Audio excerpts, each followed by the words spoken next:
Dear students, NEET 2026 का जो है एप्लीकेशन फॉर्म बहुत ही जल्दी शुरू होने वाला है। तो ऐसे में आपके मन में डाउट होगा कि एप्लीकेशन फॉर्म फिल करने के लिए कौन कौन से इंपॉर्टेंट डॉक्यूमेंट्स की रिक्वायरमेंट होगी। अब तक यूट्यूब पर आपने काफ़ी सारे वीडियोस देखे होंगे, उनमें काफ़ी सारे एक्स्ट्रा डॉक्यूमेंट भी आपको बताए गए होंगे, लेकिन उनकी इस फॉर्म में आपको ज़रूरत नहीं पड़ेगी।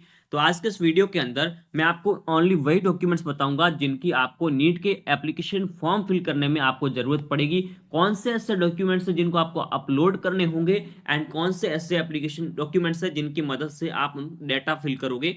तो कंप्लीटली स्टेप बाय स्टेप देखेंगे। तो चलो वीडियो को स्टार्ट करते हैं। सबसे पहले उन डॉक्यूमेंट की बात करते हैं जो कि आपको नीट के एप्लीकेशन फॉर्म में अपलोड करने होते हैं। नंबर वन अगर हम बात करें तो आपको एक फोटो अपलोड करना होगा, जो कि आपका होगा पासपोर्ट साइज फोटोग्राफ होगा, ठीक है। जो कि इसकी आपकी इमेज की साइज होनी चाहिए 10 केबी से 200 केबी तक एंड इमेज फॉर्मेट आपको जेपीजी में होना चाहिए। इस तरीके का पासपोर्ट साइज आपका फोटो होगा एंड फोटो के नीचे आपका कैंडिडेट का आपका नाम होना चाहिए एंड जिस डेट को आपने फोटो लिया है वो डेट आपको यहाँ पर मेंशन करनी है, डेट ऑफ टेकिंग फोटोग्राफ।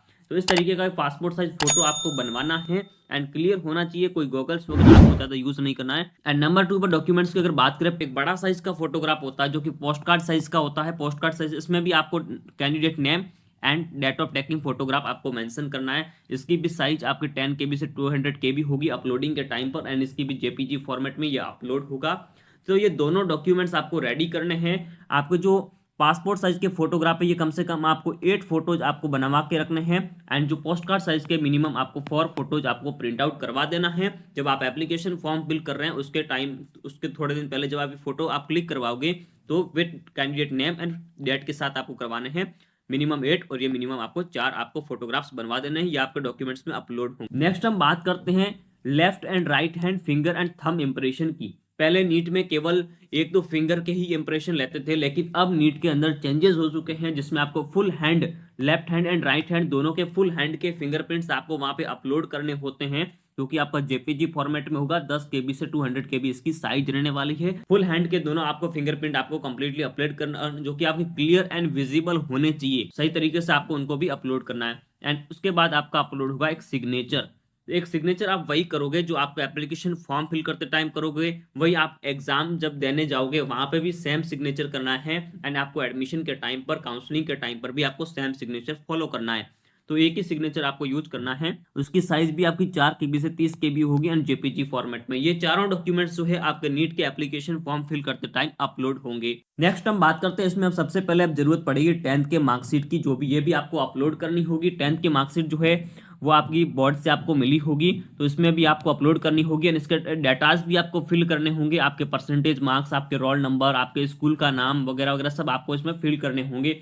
अगर आपने सीजीपीए स्कोर है तो उसको आप परसेंटेज में कन्वर्ट करके आपको इसमें डाटा फिल करना होगा एंड अपलोड भी करनी होगी। उसके बाद कैटेगरी सर्टिफिकेट आपको अपलोड करना होगा। ये आपका ओबीसी एनसीएल कैटेगरी से अगर आप बिलोंग करते हैं तो भी आपको अपलोड करना है। ईडब्ल्यूएस कैटेगरी है, एससी है एंड एसटी कैटेगरी, दोनों को आपको इसमें सर्टिफिकेट आपको इसमें अपलोड करना होगा। ईडब्ल्यूएस की जैसे कि 1 ईयर की वैलिडिटी होती है, लेकिन जो नीट की काउंसलिंग होगी उसमें आपका जो सर्टिफिकेट है, ये कास्ट सर्टिफिकेट, ये आपका 1 अप्रैल न्यू फाइनेंशियल ईयर के बाद का बना हुआ होना चाहिए। 1 अप्रैल 2026 के बाद का बना हुआ होना चाहिए। लेकिन आप नीट की जो एग्जाम फॉर्म फिल करोगे इसके अंदर पहले का आपका मांगा जाएगा। अगर 2025 एंडिंग में भी आपका बनाया हुआ है तो भी इसमें वो वैलिड माना जाएगा, उसकी वजह से आपका फॉर्म रिजेक्ट नहीं होगा।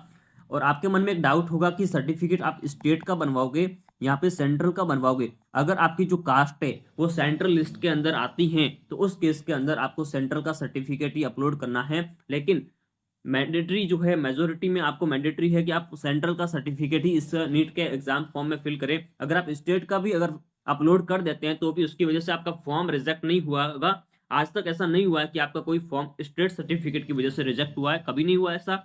लेकिन आप प्रायोरिटी देना कि आप सेंट्रल का सर्टिफिकेट वहां पर अपलोड करें। उसके बाद पीडब्ल्यूडी सर्टिफिकेट की बात करते हैं।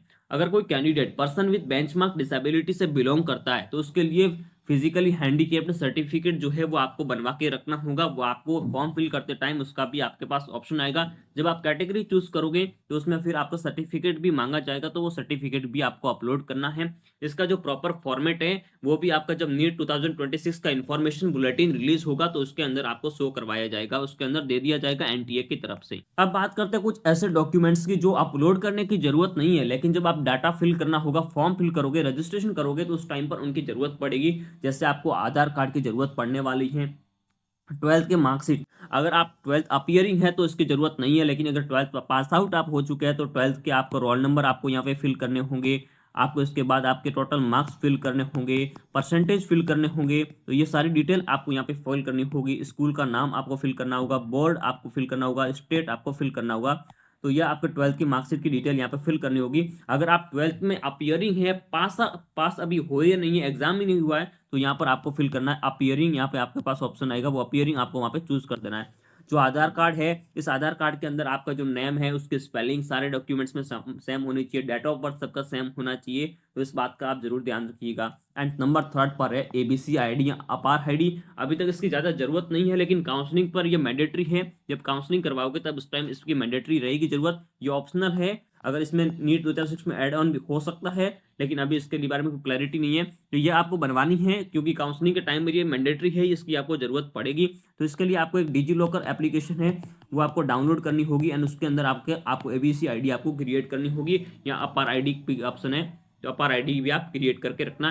अगर फॉर्म में नहीं मांगते हैं तो ये काउंसलिंग के टाइम पर इसकी मैंडेटरी रिक्वायरमेंट होगी। तो ये सारे डॉक्यूमेंट्स जो है वो नीट 2026 के एप्लीकेशन फॉर्म फिलिंग के लिए इंपॉर्टेंट है। इन सबको आप बनवा के रखिएगा।